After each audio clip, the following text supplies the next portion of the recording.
was always the Jags. Always the Jags. Always the Jags. Always the Jags.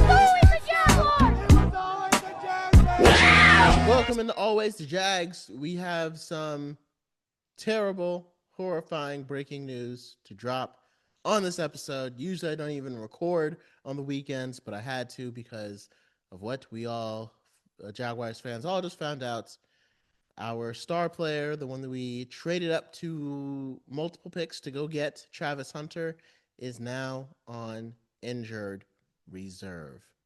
Travis Hunter is on injured reserve. That means he will miss at least the next 4 games, right as Brenton Strange was scheduled to potentially come back after missing 4 games of his own. Now, obviously, this is huge news, and it's going to hugely affect the rest of our season. So we're going to break it down and talk about the negatives from it and what we can do in the meantime and what it's going to mean for our season. So let's talk about the biggest issues that are obviously going to come about. Obviously, this is a terrible blow to our offense and our defense because Travis Hunter is not only our best receiver, he's also our best cornerback. And this is partly why people were, not mixed on drafting him, but that was the chatter about drafting him and drafting a 2-way star. Like, if he's so good and you end up relying on him to anchor your defense and your offense, if he gets hurt, well, he's out. Now your offense and your defense suffers a huge blow. Instead of when a player gets hurt, only one part of your team gets a huge blow. So it is a massive, massive hurting. And this is exactly, it kind of feels like exactly what everybody was warning the Jaguars about when they drafted him. This is exactly the knock on him. This is exactly the thing that's like, oh, maybe Travis Hunter, I'm not going to say he isn't the guy, but it's going to be hard to always rely on him because if he gets hurt again, and because he's playing both ways, it only increases the chances of him getting hurt. And this was a non-contact football injury. So already, James Gladstone's big move, the thing that defined his tenure as a GM, already looks like if there were people that were already doubting whether it was working before, they're going to be doubting it like crazy now. And it's the worst time possible for the injury to happen because through the first, half of the season, most people were kind of mixed on Travis Hunter. Like, he made some good plays, but most people still think the Jaguars didn't make a good move. But he was starting to reach that breakout point. He was starting to reach that point where the Jaguars realized he is the best cornerback. He is the best wide receiver we have. We need to play him both ways full time and see what he can go do. Instead of kind of easing him in, we don't have time to ease it. We just got to put him out there. And he was in the midst of potentially have a very strong 4-game stretch here. And now that's not going to happen, right? Because he's going to miss these next 4 games. Now he'll come back. Unfortunately, again, we kind of get some soft parts of our schedule coming up. Fortunately, our next team is the Raiders. We don't really get into the meat of the softest part of our schedule until after the Texans and the Chargers. Then we get the Cardinals, Titans, Colts at home, I believe, and then the Jets at the Jaguars. All of those could be 4 straight wins, right? And it would be beautiful to have Travis Hunter to navigate the tougher parts. But we won't have him for those games. So that's the negative, right? Obviously, if this is a sign of things to come, like, he's only on injured reserve. He's not out for the year. So let's start there. Our season is not necessarily over, right? But he's not out for the year, right? And he can still come back, and he can come back even stronger, and he can pick up where he left off. Or he could come back and never be the same. Or this could just be a sign of how tentative it is to build your offense and your defense around the same player. So there's a lot of mixed emotions on this. I still think it was worth the gamble. But again, the hard part is, like, right now when you look at the players who are the rookies that we could have had, because again, had we drafted Tech McMillan, he probably would have been the number 1 guy already based upon what he's done in Carolina. Big body type, and a lot of those, I don't know if those balls that people were dropping, a lot of those inerrant passes by Trevor, it kind of feels like Tech McMillan would have just sucked them in, right? He would have just pulled those right in because he's got that big frame and he's got those big hands. And then if you look at the second round pick that we gave away, the Cardinals took Will Johnson. And right now, Will Johnson's one of the highest graded cornerbacks in the entire league. And I thought he was going to be a fantastic prospect. He's who I wanted us to get in the beginning of the first round. No, I had no idea he would last all the way to the second round, and that's because of injury concerns. Well, guess who's playing and who's not? Will Johnson is playing, Travis Hunter isn't. And so it's tough because, Travis Hunter is the best wide receiver and cornerback on our team. But in order for this trade to make sense, he kind of would need to be the best wide receiver and cornerback of the draft. And coming into the draft, I highly believe that he was. Like, people said he's a better receiver than T-Mac, and he's a better cornerback than Will Johnson, at least production-wise. But right now, both those guys are playing better. And again, if you could have told me that we could have had them both in hindsight, but again, I don't know if GMs thought that Will Johnson was going to drop to the second round. It's hard to look at that. I do think it was worth having Travis Hunter this year rather than waiting till next year to draft a corner because our cornerback room needed help. So a lot of guys are going to have to step up.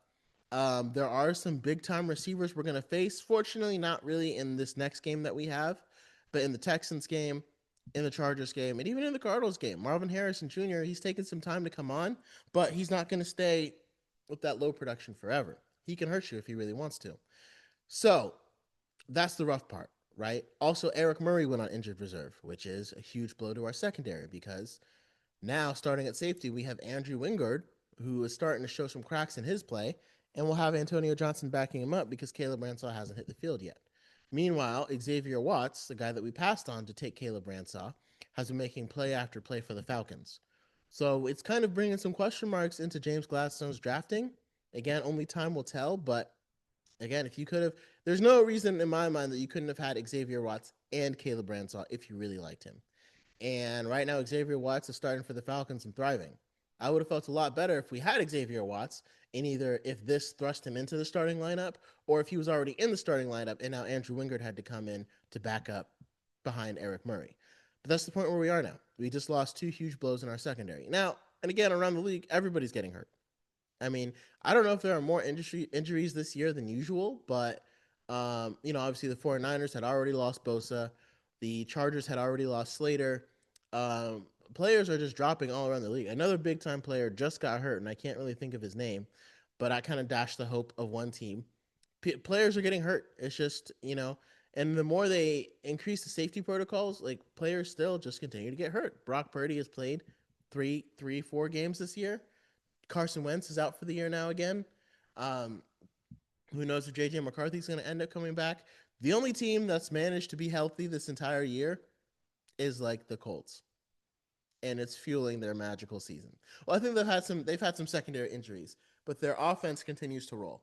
So, next point, because again, and I think when Brenton Strange comes back, I think people are going to remember that in Liam Coen's offense, Brenton Strange, I'll say it, in Liam Coen's offense, Brenton Strange is far more important than Travis Hunter. And I don't think our offense is necessarily going to get better, but we're going to see it be more efficient. It's going to do more of what they want to do when Brenton Strange gets back out there because he's the most reliable pass catcher and he can block his mind off. And when he's in the game, he confuses defenses. You don't know if it's a run or a pass because he can do both. And so Brenton Strange to me is still the straw that stirs the drink in this offense. And if you look at the numbers, it's weird because Trevor has like better numbers, quote unquote, in the offense since Brenton Strange's been out. But the running game has suffered so badly since him getting out. So like Trevor Lawrence was slowly starting to pick up the passing game, but then as soon as Brenton Strange got taken out of that, the running game couldn't get anything going. And that made Trevor have to pass even more, right? So once we see Brenton Strange come back, which I don't know if he's going to be back in the Raiders game, but he should definitely be back for the Texans game, we'll see that balance again, and I think we'll see our offense be the way it needs to be. Now, again, for me, I had the Jaguars making the playoffs this season. Not a lot of people did. So my thoughts going in now, let's look at the schedule, right? Let's look at the schedule to see exactly what we have. With or without Travis Hunter, I still think the Jaguars can beat the Raiders. I still think it. I think Devin Lloyd is coming back. He's going to be in the lineup again. Jerry Jones has shown a lot of great things in the preseason. In the regular season, he didn't show as much. Hopefully getting benched will help him kind of pick up the pace, especially, but even on special teams. He was the one that had the block in the back that got Parker Washington's punt return call back against LA. But anyway, with him in the lineup, I think he'll be able to do some things. Again, the Raiders don't have that big time receiver. The thing that we'll have to cue in is Brock Bowers. And I think that matchup of Devin Lloyd versus Brock Bowers, I think we can have faith in Devin Lloyd to handle Brock Bowers based upon the play that he's given us this year, even in single coverage, right? And so I think that will allow us, if Devin Lloyd, like if he's shadowing Brock Bowers, I think that's a matchup that we can use, right? And I think the receivers on the outside, I think our guys are good enough to kind of jam them off their line while we wait for our defensive line to hopefully get some pressure. I don't know how much longer Trayvon Walker's going to have to keep wearing that club, but clearly he is a different pass rusher without it. So hopefully he can get that off soon. Like I said, people are getting hurt all around the league. We're not immune to injuries. Injuries derailed our last 2 seasons, and uh, we can keep it from derailing this season. The true good metal of a team is what do you do after you start losing some of those stars, and that's what we're going to find out. Can Liam Coen get these guys going? Next couple of games, in order to stay in the playoff race, a lot of people have said the Jaguars kind of need to go 3-1 in this next stretch versus the Raiders, Texans, Chargers, and Cardinals. I think we can go 2-2 and be all right. We can go 2-2 and be all right. Right now we're 4-3. The Texans are really starting to put it all together. If they lose to the Broncos this week, we have a much better chance of beating them because I think if the Texans lose to the Broncos, that would be the end of their season because they would have too many losses to overcome. They still have to play the Colts twice. But if the Texans beat the Broncos, then when the Jaguars come to our stadium, the Texans will know if we beat the Jaguars, we'll both be tied at 5-4, assuming the Jaguars win today against the Raiders, which if we lose to the Raiders, our season is over. But again, we need to beat the Raiders and remember that our season is not over. I had us beating the Chargers before the season, and the Chargers have been so up and down, like beating teams like the Chiefs and then losing to the Giants. But again, you could tell it's Joe Alt. Without Joe Alt, the Chargers can hardly beat anybody. But with Joe Alt, they're a powerhouse. He makes such a big difference because if you can neutralize a team's best pass rusher one-on-one, that strengthens your entire offensive line. And that's what Joe Alt does. And this is without Rashawn Slater. And so I think the Jaguars may end up dropping that game to the Chargers. Chargers are a great team. And without Travis Hunter, now I'm kind of feeling like, man, that's going to be a tough game to win. I don't know if we'll be able to pull it off. So if we lose that one, I think we can still go into the desert, into Phoenix for the Cardinals, and I think we can still win there. I think we'll definitely have Brenton Strange back. I think a strong running game will help keep the Cardinals off balance. The Cardinals it's like they have a good team on paper. They just haven't been able to put it all together. And you can't really put your finger on it.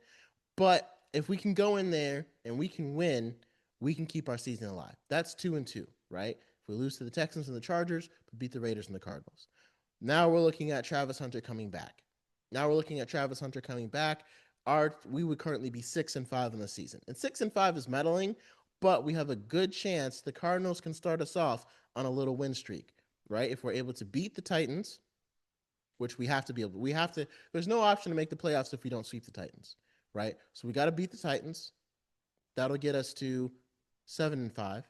The Colts will be coming to Everbank. Now, the Colts are going to be tough, even at the stadium. I think the Colts are looking to break the streak this year. I think we still have the mettle to split with the Colts. Travis Hunter will be back, maybe in full swing. Maybe these 4 games will give Brian Thomas Jr. a chance to get out of that funk, right? But if we're able to beat the Colts, now we're 8-5. Jets, got to be able to beat them. December 14th, that's got to be a win. Now we're 9-5, right? And then we've got 3 games left on the season. Broncos, Colts, Titans. If we lose to the Broncos and the Colts and we beat the Titans, we'd be 10-7. I don't know if that's good enough to get us into the playoffs. If the Chiefs go 10-7, we would have the tiebreaker over them.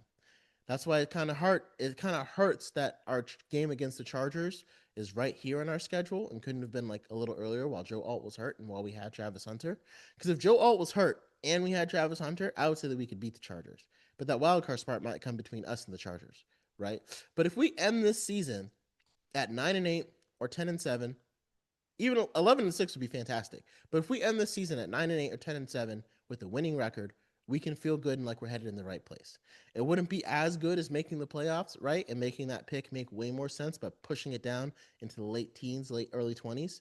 But we can at least feel a lot better with Liam Coen and the direction of this team because we won a lot of games that we weren't thinking we were going to with the 49ers and with the Chiefs. Those are two games we weren't expecting to win. And I think originally this year I had us sweeping the Titans and the Colts. I don't think we're going to end up sweeping both of them. We'll probably end up just sweeping the Titans. But again, we have to sweep the Titans. It's not an option to do that anymore. So with a lot of these games, I would love to sweep the Texans, obviously, but without Travis Hunter, that's going to be hard to do. But now again, if the Texans do lose, that could end their season. So what does all this mean for James Gladstone? Well, I think James Gladstone has a couple of moves that he can make that I wanted him to make that now with Travis Hunter being gone, he needs to make. If we're going to beat the Cardinals, he needs to make these moves. Now, I don't know who the Cardinals play this week. And if they lose, they might be headed towards asset and rebuilding because the fans don't really know if they want Kyler Murray or Jacoby Brissett.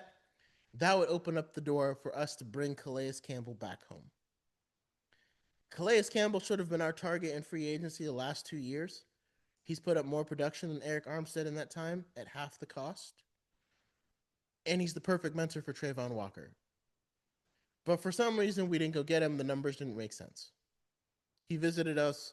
We still didn't sign him on Trent Baalke.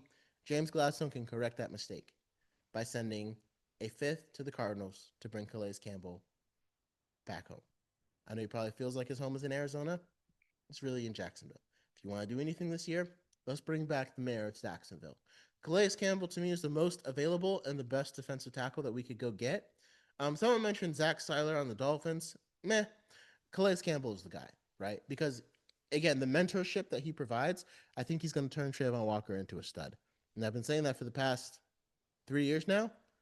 Bring back Calais Campbell. I literally cried when we traded him. Okay, I didn't really cry, but I wanted to when we traded him away because he was the heart and soul of that defense. And now he doesn't, if he comes back, he'll still be the heart and soul of this defense, right? And again, with the injuries we've sustained, he's a guy that we need to come in that can maybe play a little bit more while Trayvon Walker is recovering. And he can play inside and outside. So he can cover whatever spots that we're missing.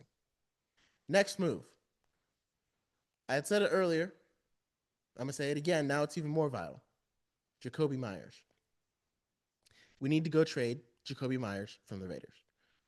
Once we go into Vegas tomorrow and beat the Raiders, we need to fly home with Jacoby Myers. Because if we're able to go in and beat the Raiders, the trade obviously won't happen before the game. If we go in, we beat the Raiders, they'll understand their season is over. They need assets for the future. Some of those guys want out. Jacoby Myers is one of them. I'd offer a fifth, maybe even a fourth, but I think a fifth should get it done.